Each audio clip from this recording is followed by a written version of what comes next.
Hi, I'm Jess. I am the founder and CEO of a startup called Rock Paper Robot. We make kinetic and connected furniture. You don't have to understand what that means yet. You can still follow along. About a year ago, though, we closed a round of seed funding. And this involved drawing up a bunch of legal documents, one of which delineates the potential risk factors involved in the investment. It's basically an itemized list of every conceivable way that I could fail. Because we are a tech furniture company, this document's panoply of reasons that the investors could lose all of their money obviously includes everything from changes in ergonomic standards to raw material market fluctuations to war. War was in the document. And then there's section 6.2. Our operations depend almost exclusively on the performance and continued service of yours truly, our founder, sole shareholder, and CEO.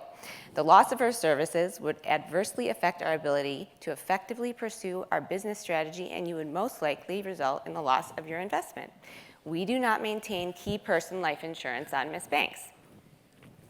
Now, this jargon doesn't scare investors, but it fucking freaked me out, okay?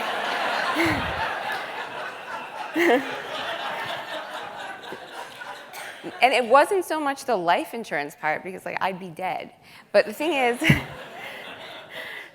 I'm an inventor, and I make things that the patent office and I think don't exist already. So things that other people are going to use and covet. And so don't be fooled by all the stuff you see around you, okay? It's really hard to make something that doesn't exist yet. Really hard. And so, yet, my company actually depends on me to continuously do this. Come up with stuff that doesn't exist yet. Thing was, up to this point, no one had ever required me to invent something. I definitely had not seen it written down on paper. So I totally freaked, and I was called up my lawyer, sort of panicked. I said, are we covered if I have some kind of product block, or what? What if I can't perform, or I can't, can tirelessly output culturally relevant products on things that pertain? And he's like, you mean like Bob Dylan? He was mocking me, which actually is a pretty cogent point, except for the war kind of helped Bob Dylan's career. So I realized I was pretty much alone with this mounting realization that I had no creative process, or at least didn't have any idea how to identify it. Basically, what I had was, if this ball was a thought, then this is what it feels like in my head. I just kind of walked around with a bucket or something. I don't know what my process was doing. Now, though, I felt totally compelled to figure out if there was some possible way to actually guarantee generation of novelty. So I did some research. I read all the eureka stories about falling apples and soaring kites and self-devouring snakes. I watched a ton of talks. I watched a ton of talks about people, indulgently romanticizing their creative processes. I went to Burning Man, all just to kind of try to figure out how I came up with stuff. And then I did. Rewind. When I was a junior in high school, don't do the math, I went blind over the course of 36 hours. And this was an actual physical blindness. It wasn't psychological. Something actually happened to my eyes. And though I wasn't aware at all of what the trauma was, there was no recollection of some kind of incidental thing. And the doctors didn't know what it was when we went in, and they didn't know if I would see again, and they didn't know what caused it. But it turned out what had happened, I had gotten somehow severe corrosions on my corneas. And I even started a minor epidemic. I was the first of 9 cases, none of whom I had known, so it probably wasn't contagious. But it was a really painful, terrifying experience.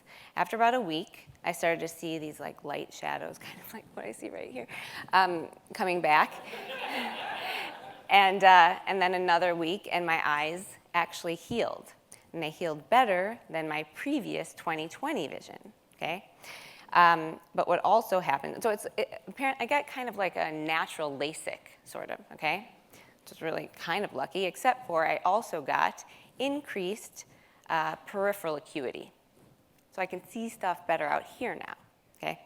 The result of this one was that as much as this might sound like some kind of a superpower, it actually gave me kind of a convergence dyslexia, something that I was only diagnosed with like a decade after this happened when I went to MIT. And so this conducive dyslexia is like a slight problem with the coordination of the eyes. The result of this means that it makes it kind of hard for me to maintain focus on things, definitely on reading, but also at some other strange vantages. And my eyes get extremely tired, and then sometimes I see things that don't exist. So things that look like they're smashing into each other, or being reflected or floating, or covered in glass shards. This happens to me. And so I make mistakes. And it's kind of like the visual analog to mishearing lyrics of a song. Now, my brain sorts this out in seconds, very quick, way quicker than a decade of singing Don's Early Light in the Star-Spangled Banner. But before this happens, where my brain kind of catches up with what's up, I essentially experience a physiological equivalent of belief in something that doesn't physically exist. Okay. Here comes the part of the talk where I kind of started to lose my scientific footing, but bear with me. I believe that my best creative sparks are simply the result of an empirical error of my eyes. And when it happens, it feels very different than conjuring something or imagining. And sure, I am educationally primed to intellectually take advantage of this feature, and this is very, very important. It's part of this whole thing. But my point is that this is not some heady, cerebral process, but actually kind of an anticlimactic, passive state. That being said, it is cognitively and chemically indistinguishable from the functional truth that I usually assume my senses afford me. So for me, the not real is real. Fortunately for my investors, this means that I am a little hardwired or guaranteed to continually do this. But don't fret, because as learning from this, it's very possible we can devise tactics to actually facilitate these experiences.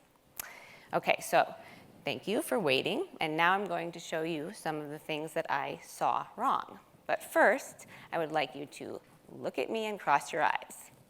And notice, if you can, the negative space in between the two me's. Okay, this is our signature piece. It's a levitating table, and we call it float.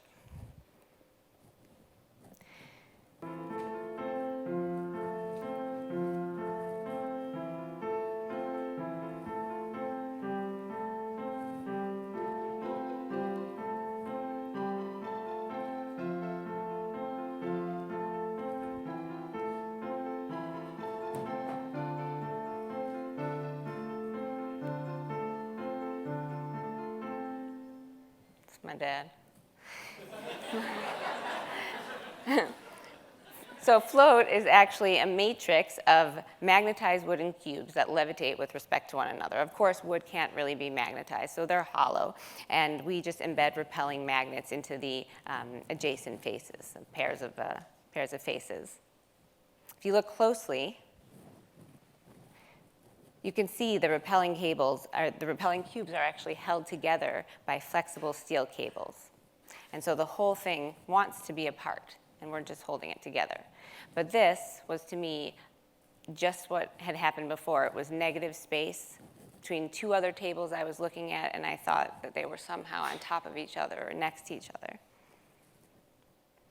And it turns out that this is actually really quite stable. So even though you can smush around on the corners, if you actually distribute the mass of something over a couple of the cubes, you have a totally stable table. And we make floating shelves, too. They levitate off the wall, which is even more counterintuitive. Even when I made it, I was like, I don't know, it's gonna not work. I can't. Okay, so,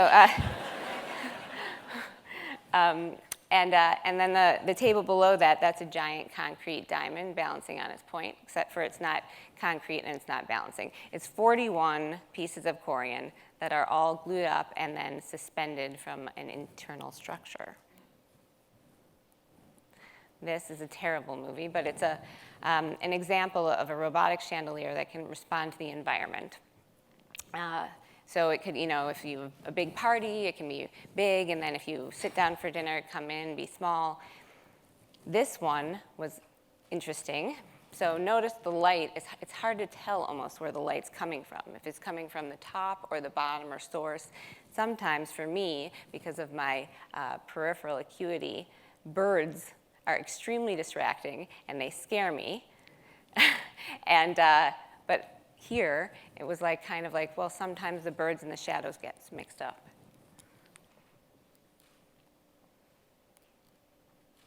This is a table. This is one of our new ones. So this is a table that we just started producing for a broader demographic of people. So it stores flat on the wall, and it can come down and out to any length. It can be a shelf or a desk or a dinner table or a banquet table, and then you can store it right back up. And the cool thing about it, one of the cool things, is that you can change the whole surface. So you can, let's say you have a brick wall. You can upload a picture of your brick wall, print it out, and we'll send you slats that match it. It'll camouflage in. And then when you bring your table down, your brick wall will ooze down. Not that that would ever happen.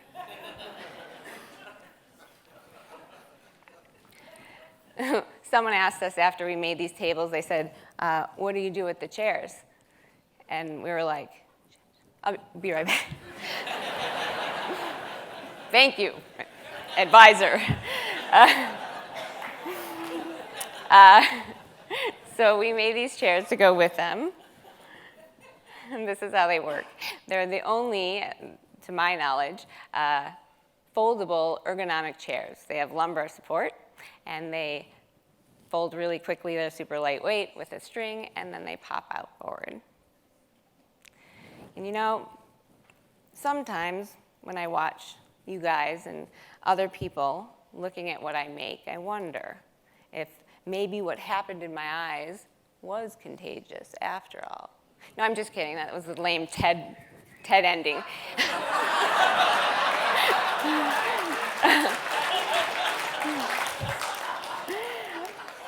Actually, I'm pretty sure I just fell asleep with one of those teenage acne face masks on, and it got in my eyes. I just made a stupid mistake. Thanks for listening.